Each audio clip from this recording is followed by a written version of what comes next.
हरितालिकेची कहाणी। एके दिवशी शंकर पार्वती कैलास पर्वतावर बसले होते।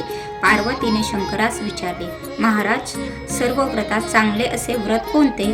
श्रम थोडे, फळ पुष्कळ असे एखादे व्रत असले तर मला सांगा, आणि मी कोणत्या पुण्याईने आपले पदरी पडले हेही मला सांगा. तेव्हा शंकर म्हणाले, जसा नक्षत्रात चंद्र श्रेष्ठ, ग्रहात सूर्य श्रेष्ठ, 4 वर्णात ब्राह्मण श्रेष्ठ, देवतात विष्णू श्रेष्ठ, ते तुला सांगतो. तेच तू पूर्वजन्मी हिमालय पर्वतावर केलेस आणि त्याच पुण्याने तू मला प्राप्त झालीस, ते ऐक. हे व्रत भाद्रपद महिन्यातल्या पहिल्या तृतीयेला करावं. ते पूर्वी तू कसे केलेस ते मी तुला आता सांगतो. तू लहानपणी मी तुला प्राप्त व्हावा म्हणून मोठे तप केलेस. 64 वर्षे तर झाडाची पिकली पाने खाऊन होतीस. थंडी, पाऊस, ऊन ही तिन्ही दुःखे सहन केलीस. ते तुझे श्रम पाहून तुझ्या बापाला फार दुःख झाले व अशी कन्या कोणाला द्यावी अशी त्याला चिंता पडली. तितक्यात तिथे नारद मुनी आले. हिमालयाने त्यांची पूजा केली व येण्याचे कारण विचारले. तेव्हा नारद म्हणाले, तुझी कन्या उपवर झाली आहे, ती विष्णूला द्यावी. तो तिच्या योग्य नवरा आहे. त्यांनीच मला तुझ्याकडे मागणी करण्यास पाठविले आहे, म्हणून मी आलो आहे. हिमालयाला मोठा आनंद झाला. त्याने ही गोष्ट कबूल केली. नंतर नारद तिथून विष्णूकडे आले. त्यांना ही हकीकत कळविली व आपण निघून दुसरीकडे गेले. नारद गेल्यावर तुझ्या बापाने ही गोष्ट तुला सांगितली. ती गोष्ट तुला रुचली नाही, तू रागावलीस. असे पाहून तुझ्या सखीने रागवण्याचे कारण विचारले.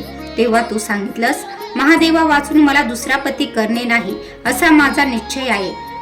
असे असून माझ्या बापाने मला विष्णूला देण्याचे कबूल केले आहे. याला उपाय काय करावा? मग तुला तुझ्या सखीने एक घोर अरण्यात नेले. तिथे गेल्यावर एक नदी दृष्टीत पडली. जवळच एक गुहा आढळली. त्या गुहेत जाऊन तू उपवास केलास. तिथे माझे लिंग पार्वतीसह स्थापिलेस. त्याची पूजा केलीस. तो दिवस भाद्रपद शुद्ध तृतीयेचा होता. रात्री जागरण केलेस. त्या पुण्याने तेथील माझे आसन हल्ले. नंतर मी इथे आलो, तुला दर्शन दिले आणि वर मागण्यास सांगितले. तू म्हणालीस, आपण माझे पती व्हावे याशिवाय दुसरी इच्छा नाही. नंतर ती गोष्ट मी मान्य केली. गुप्त झालो. पुढे दुसऱ्या दिवशी ती व्रतपूजा तू विसर्जन केलीस. मैत्रिणीसह त्याचे पारणे केलीस.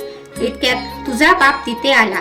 त्याने तुला इकडे पळून येण्याचे कारण विचारले. मग तू झालेली हकीकत त्याला सांगितलीस. पुढे त्याने तुला मलाच देण्याचे वचन दिले. तुला घरी घेऊन घरी गेला. मग काही दिवसांनी चांगला मुहूर्त पाहून मला अर्पण केली. अशी या व्रताने तुझी इच्छा पूर्ण झाली. याला हरितालिका व्रत असे म्हणतात. याचा विधी असा आहे, ज्या ठिकाणी हे व्रत करायचे असेल त्या ठिकाणी तोरण बांधावे. केळीचे खांब लावून ते स्थळ सुशोभित करावे. पुढे रांगोळी काढून पार्वतीसह महादेवाचे लिंग स्थापन करावे. षोडोपचारे त्याची पूजा करावी. मनोभावे त्याची प्रार्थना करावी व नंतर ही कहाणी करावी व रात्री जागरण करावे. ह्या व्रताने प्राणी पापांपासून मुक्त होतो. 7 जन्माचे पातक नाहीसे होते. राज्य मिळते. स्त्रियांचे सौभाग्य वाढते. या दिवशी बायकांनी जर काही खाल्ले तर त्या 7 जन्म वंद्या, दरिद्री व विधवा होतात. दरिद्री येते आणि अंती पुत्रशोक होतो. कहाणी केल्यावर सुवासिनीस यथाशक्ती वाणे द्यावी. दुसऱ्या दिवशी उत्तर पूजा करावी आणि व्रताचे विसर्जन करावे. ही 60 उत्तराची कहाणी 5 उत्तरी सुफळ संपूर्ण.